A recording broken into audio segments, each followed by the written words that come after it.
Orietta, thank you so much for joining me on the Future Human Experience. I am so grateful to have you. Not only you've been my friend for so many years, but my mentor, a sponsor, a wonderful person that has given me so much encouragement throughout my journey. And so I'm so grateful that I could share a part of our conversations with the rest of the world today. No, thank you for having me. I'm so excited to be on this podcast and really talking to people about things that, we both really care about and we've been both talking about for a long time. Yeah, and I know that one of the ways that you started sharing with the world the stuff that you care about and the problem that you want to solve and your mission-driven work is that you wrote a book, Shattering the Stem Ceiling. Yes. And it's a bestseller. It's been super well received. And I know you've shared your story several times on why you wrote a book, but I want to know a little bit more today about what have you learned on the journey since you wrote the book, and as you've been having these conversations about what's in the book, what has been some of your aha moments or things that you've learned as you've been sharing a little bit more? It's interesting because when you write a book, you're thinking about who's your reader. And when I was writing the book, I was thinking about like someone who's probably like 5-8 years starting in their career, trying to figure out like what to do. And then I started getting women who've been reading the book and who are right out of college and saying, you know what, I wish I'd have known this like my senior year in college, because that would have helped me my first few years at work. And so it just made me really think about, hey, it's necessary. And getting feedback from readers is probably the most fulfilling thing, because I often ask, what resonated with you most? And depending on the reader's experience, if it's early career or later career, there's different parts of the book that they take away and that's helpful for them. And so for me, I feel like that is success, because it is impacting someone and helping them with their career journey. Yeah. And Orietta, is there anything now that you've been learning on this book tour that you've been on about some content that you wish that you probably would have put in the book?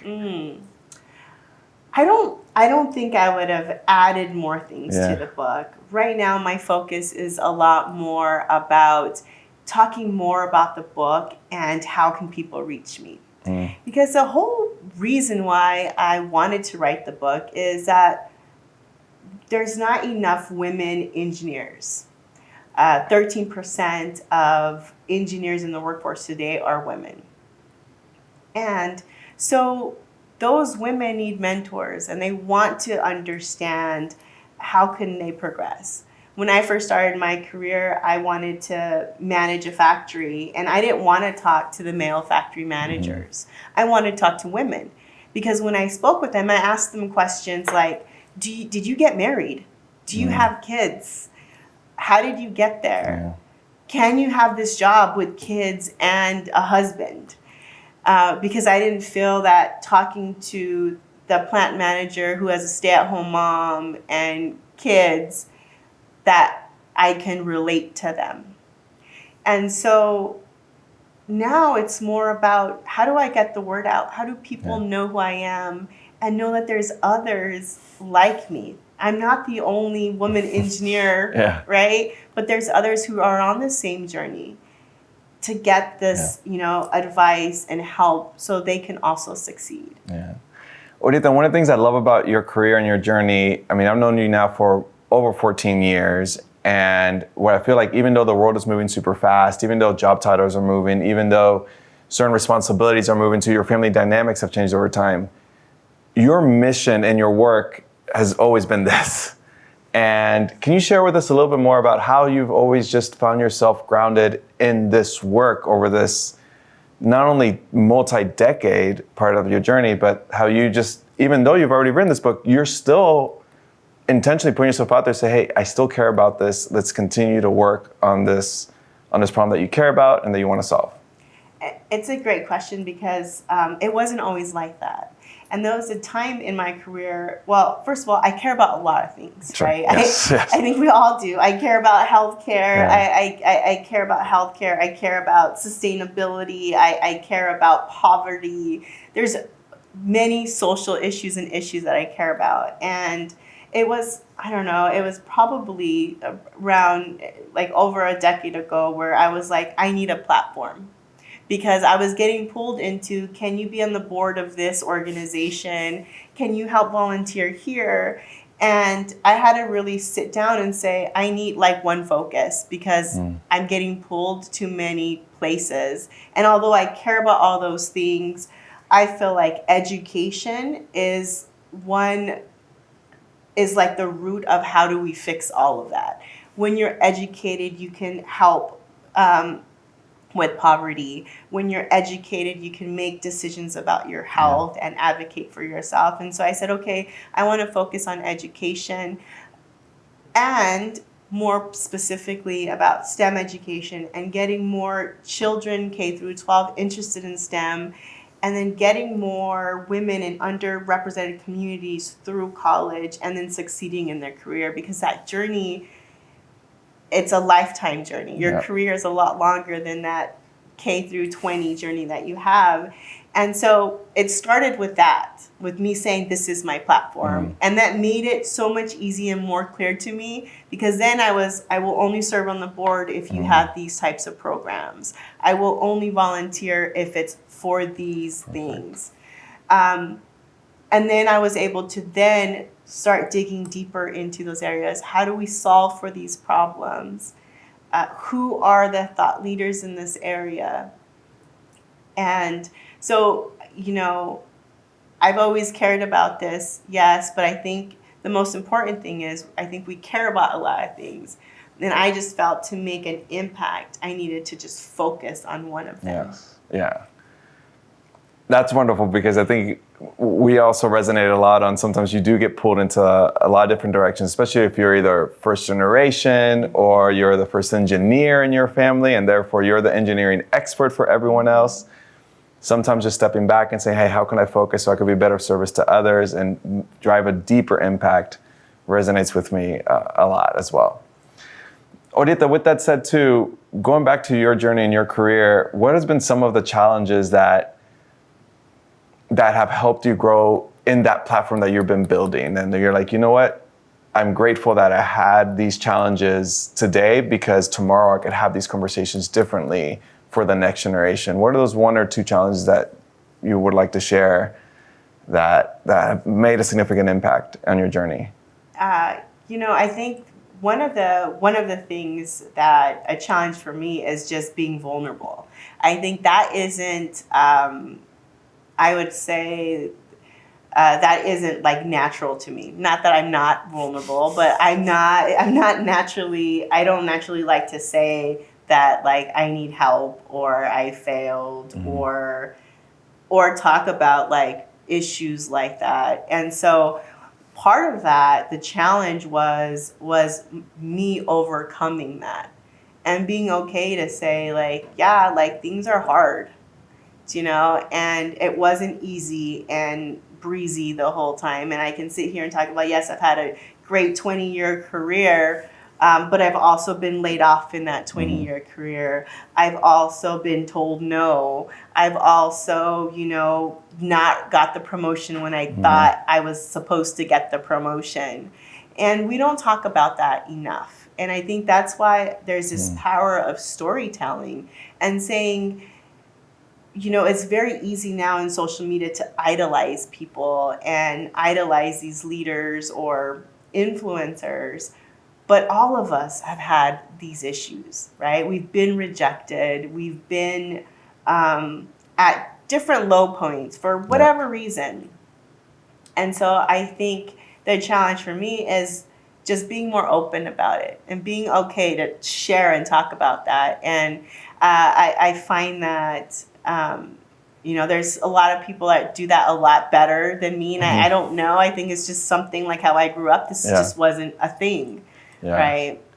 And Orietta, and on your journey too, you've seen you've been in multiple industries, and you've also seen technology play a significant role in those industries and around your career, so much that you've led organizations, that multi-million-dollar global organizations that are changing because of technology. What role do you see technology play out in the work that you're doing as well? Why is it important for us to have these conversations in the midst of this accelerated change that we're seeing in technology?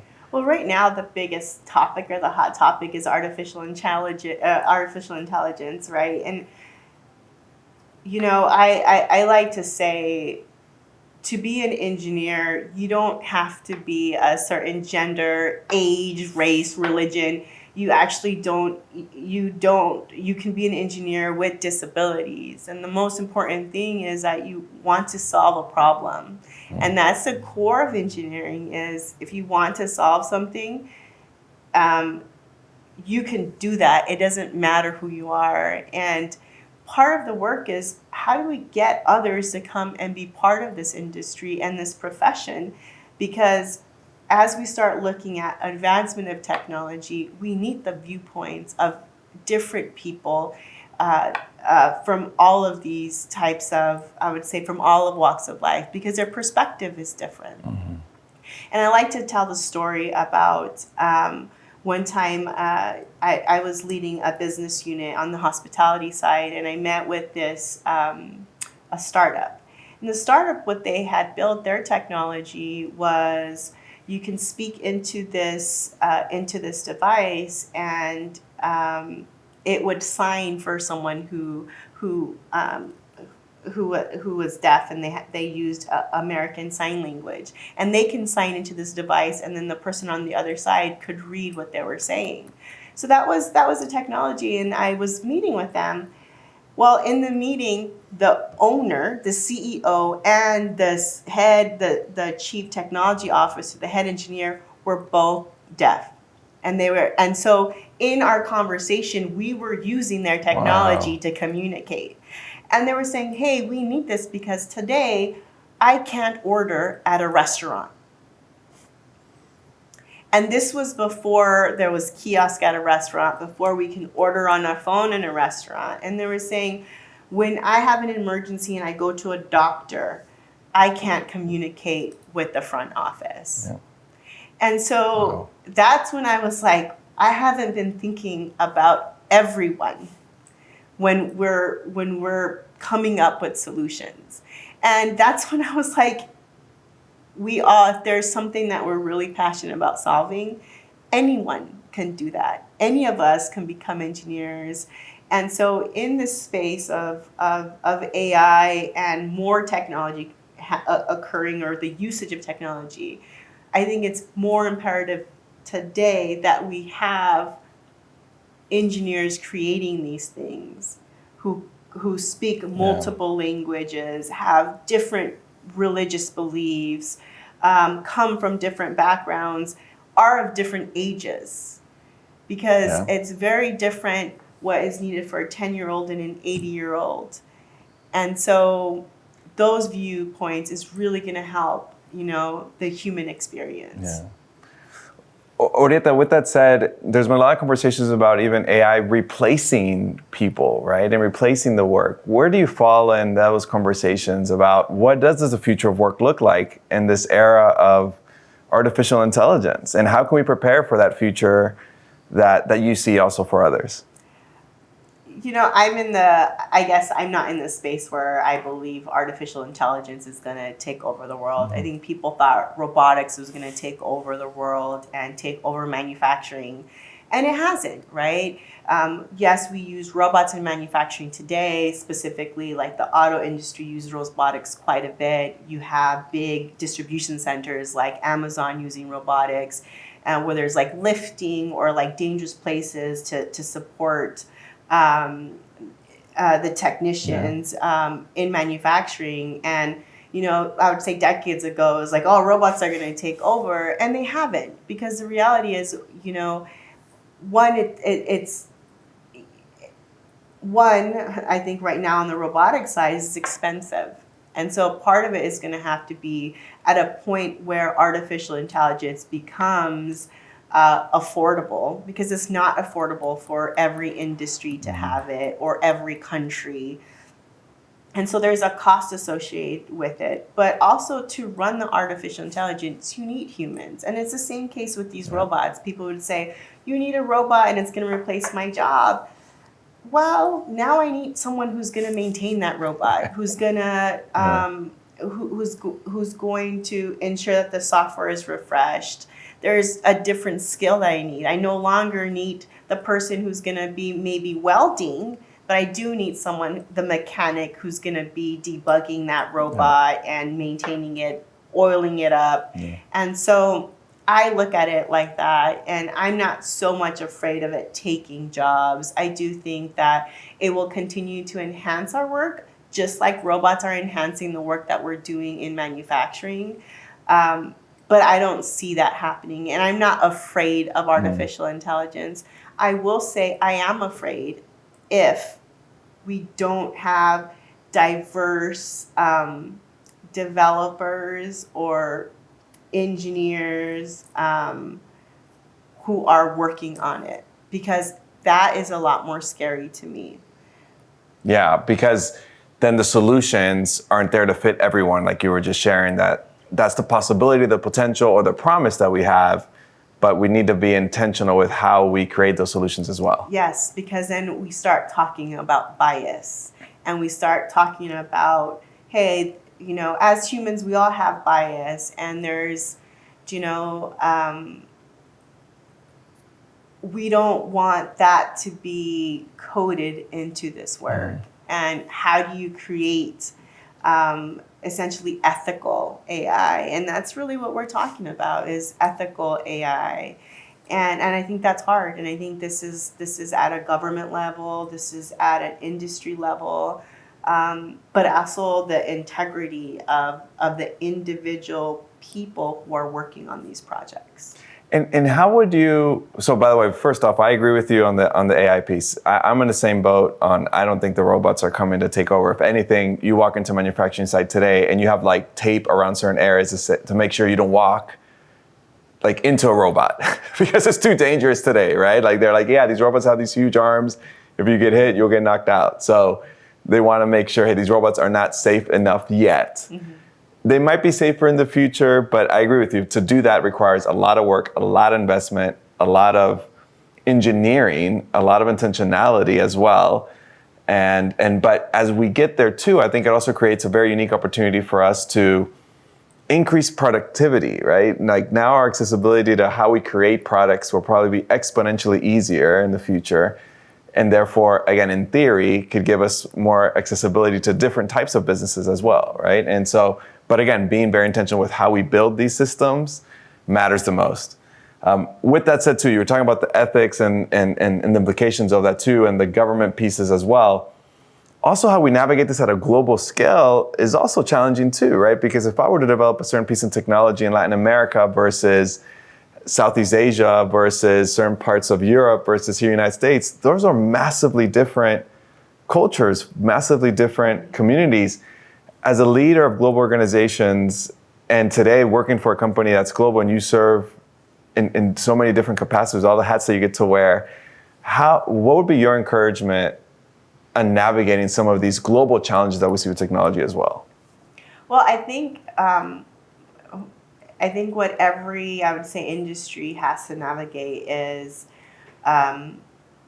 meeting the regulatory requirements of that country or geographic. So one, there's this regulatory component to it because things are changing, and the European Union, what their restrictions are is very different than the United States, very different than Southeast Asia, very different than, than China and Russia and so forth. And because the leaders are different, and the leaders are considering their citizens, or thinking about their citizens in multiple ways, and also balancing citizens versus commerce versus, the industry.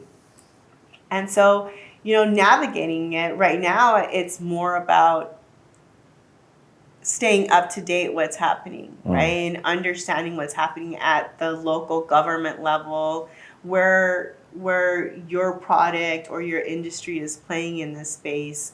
Because we talk about artificial intelligence, that it's not just hardware and software. Every industry is going to be impacted by that, including like education, the high school and that local elementary school. And so I think part of it is really staying up to date with these things and advocating forever whatever that is right for that and what makes sense for where your work is in that space. So one of the things you're advocating for is that the best deployment technology actually starts from the ground up, not from the top down. And so as technology becomes more accessible, more prevalent in our communities, how we thoughtfully bring those conversations with our community in mind is really what's gonna create not only the most impactful experience, but probably the most meaningful one as well. Yeah, I think that's exactly what I'm saying, because if you're building it, you know the core of it and what it is. And so one thing that I really love about, like, scientists and engineers and technologists and mathematicians is that there's this integrity about us and what we're creating. And sometimes, science has created like we've created nuclear bombs. At the moment, we weren't thinking that it was going to be a bomb for it was like, how do we build this different thing in physics? Is this possible? Right? And it was this idea of problem solving it. But other people looked at it in a different way, saying, oh, what can we do with that then? Right? And so I always look at technology and even science in this space of we have to know, like, what are the implications of what we're building, right? It's always a great idea. It's always we're solving, we're learning, we're discovering. And I think that a lot of times that's the core of scientists and engineers, like, oh my God, this is possible. I didn't know. Can you imagine? Yeah. But then you start looking at it, what good can that bring to the world? And what are potential dangers that brings to the world? And how do we mitigate those dangers? And that's where those ethics come into play, specifically with artificial intelligence. But you can talk about this with anything, with medicine. You can talk about with, I think there's a whole realm of spaces, because all of this is getting built by STEM professionals. Yeah.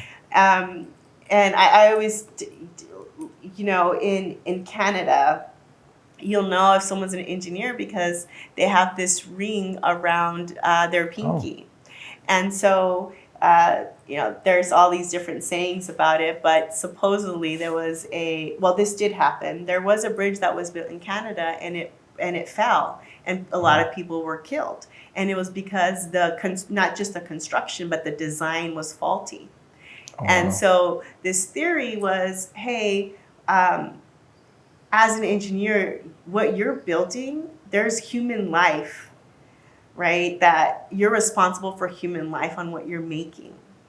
And so they talk about engineers in Canada will get this steel ring that's supposedly made from this bridge, right? But it's really more of a reminder to them that saying, hey, am I building what I'm making? What am I creating and designing? How is that going to impact human life? And I always think about that because it's true. And we don't have an oath like doctors, but I do feel that scientists and engineers, like, our integrity is so important, right? And we're always checking these things. And part of that is this human life component of it.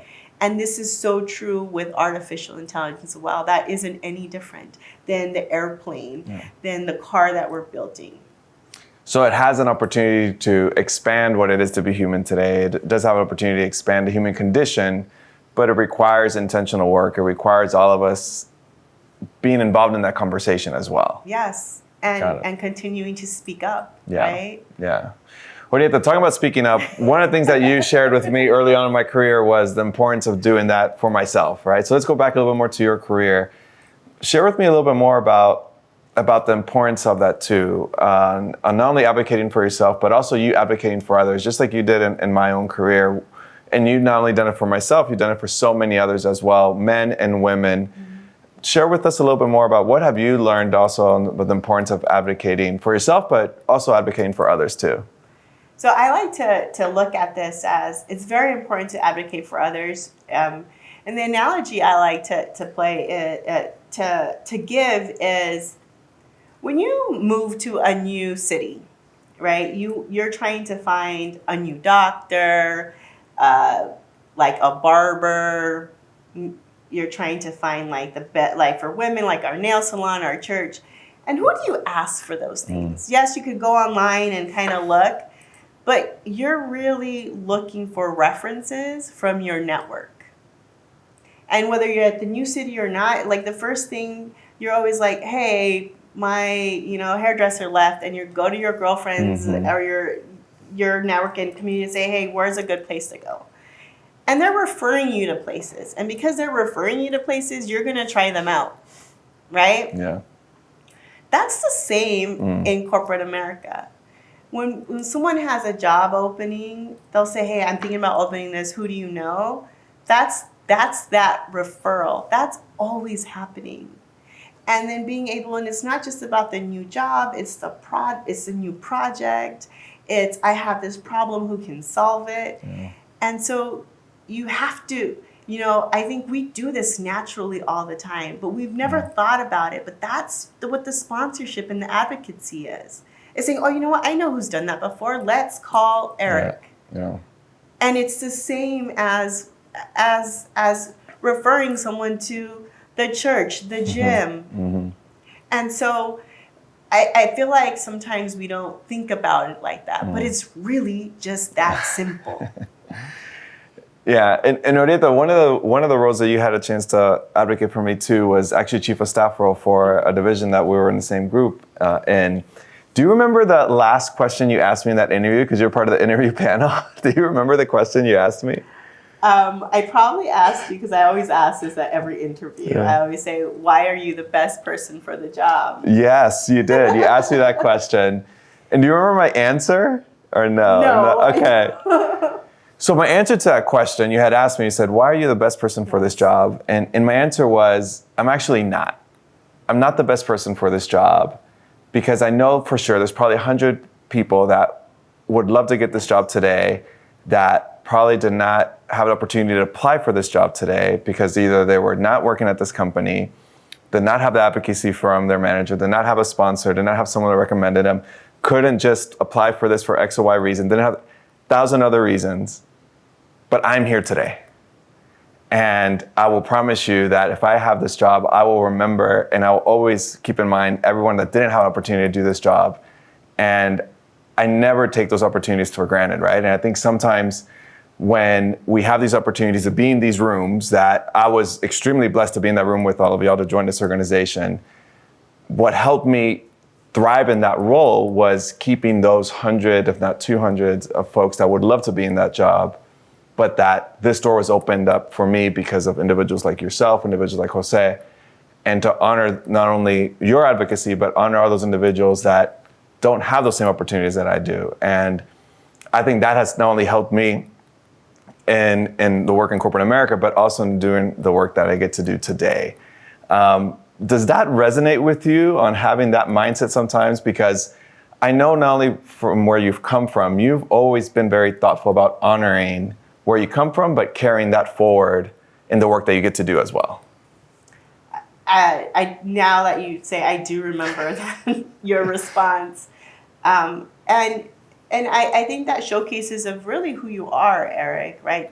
That was very authentic to you, and it's really about, you always honoring those people. And I think that's one of your greatest strengths is that. For me, we do have to think about this, and there was a time where I had a coach, and I was like, hey, the only reason I want to continue to grow or like get higher in my career is so I can bring others along. And it wasn't because I wanted that job or the position or the title. And then and it was like, well, then should you keep trying to chase that? Or can you help people in their career in a different way? And that was an aha moment for me. Yeah. So Orietta, as we wrap up, do you have anything that you want to ask me that you want to make sure that we share with the audience today? Well, I want to ask you the question that you asked me earlier, which is, now that you've kind of changed your careers and you've become a speaker and you have a podcast around human experiences, what have you learned from this and, challenges that you've gone through? Yeah, one of the most unique experiences that I've had was actually folks coming up to me afterwards or just following up with me afterwards saying, Eric, I want to do what you're doing. Not necessarily being a speaker, not necessarily going to different conferences or having a podcast, but going to do something outside of the corporate space. Doesn't mean that they want to leave the corporate space, but they just want to figure out how do they build their own personal brand.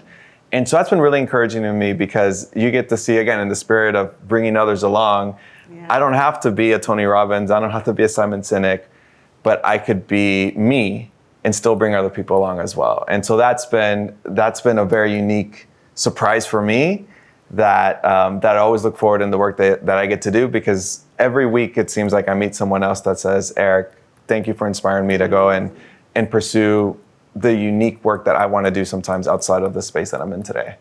I love that. Yeah. I love that. And I love that you're continuing to bring that, and using your network to not just help them, but I'm sure they're also helping you through this journey. Yes, absolutely. One other question is, you talk about the human experience and this work and the importance of it. Where do you see the future of this when we start talking about your two kids? And, you have two kids in elementary school. Yeah. How do you see this impacting them as adults? Yeah. No, I appreciate that, because you also have two little ones. And so we share that amongst each other. We always end up talking about our children as well. But I remember even when we were starting this work in education, that we had this intersection, you and I, we were doing this work because of the kids we did not have at that time, right? And I feel like that's even the work I get to do today was like, hey, I'm building out this space. Yes, I know who my kids are today, but I also do it for the future that I don't necessarily know who are going to be around their lives, but I know I get a chance to impact them today, right? And so if I have an opportunity to build or to influence that world that they're going to be inheriting, I know it's not just them too. It's your children as well, right? That they're going to be a part of. It's our other friends' children. It's the other parents that we don't know that are across the world, that they're going to share that same world with our children. And so I'm always mindful of that's why we get to do this work today. And so I'm just so grateful that I was put to a certain extent with that perspective early on and saying, hey, I care about this work because I care about the future. And it just so happens I'm very fortunate and blessed enough today that I have children that will be part of that future. And so I always keep that in mind as well. And so the optimistic part of me comes out because of them and building something for them. And so that's the encouragement I always look for, and I always try to ground myself in the work I get to do. Oh, I love it. I love it. So, yeah, I'm sorry, go ahead. I have one okay. Question. Oh, wow, okay. So you're traveling a lot more now because you're going to events. So what is one thing you do when you get to a new city? Oh, the thing I do when I get to a new city. I'm a foodie. I think you probably know this too, right? Because we've been to conferences and stuff. Yeah. And so I like to try new food. Okay. And so I'm a big Yelp, Google review. But I need to go somewhere local, right? So it has to be somewhere that I probably can't find in another place that's just unique to that location. So if I could find that ahead of time and know exactly where to go, or I would, going back to the network, right? I'd be, hey, who has been there before? What is the one place I need to go? Because I'm just there for 48 hours. Can you please recommend? Yes. And I've gone some really cool restaurants in Nashville. Of course, I get to go to New Orleans, certain frequency, certain areas now in California, Detroit, San Diego. So always trying some new places. And so, so for me, it's, I'm a foodie. If I could go and try a new place, but that also connects me with that community. Yeah. I think that's also important. I mean, food is a great way for us to come in. And so So that's one thing I do when I travel to somewhere new. I love it. Yeah. So I think now you need to make sure your audience knows where you're going, because I'm sure that, Fair enough. if you're a restaurant question. owner, right? That's a good question, Come and yeah. let Eric know, and he'll show up. I'll share where I'm at. You're right. That's a good point. I never thought about that. Orietta, talk about sharing as we wrap up. First off, thank you again for joining me today in this conversation. Again, I'm so grateful for our friendship, your support, your guidance, your mentorship, but again, more importantly, your friendship. So muchas gracias for that. Thank you. And as we wrap up, where can people find you? Where can people stay connected with you and the work that you're leading?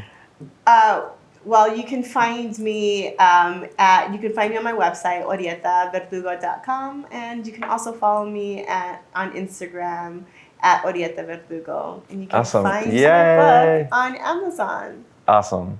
Orietta, thank you so much again for joining me on the Future Human Experience. It was my privilege and honor to have you here today. Oh, thank you so much. Thank you. Muchas gracias, amiga.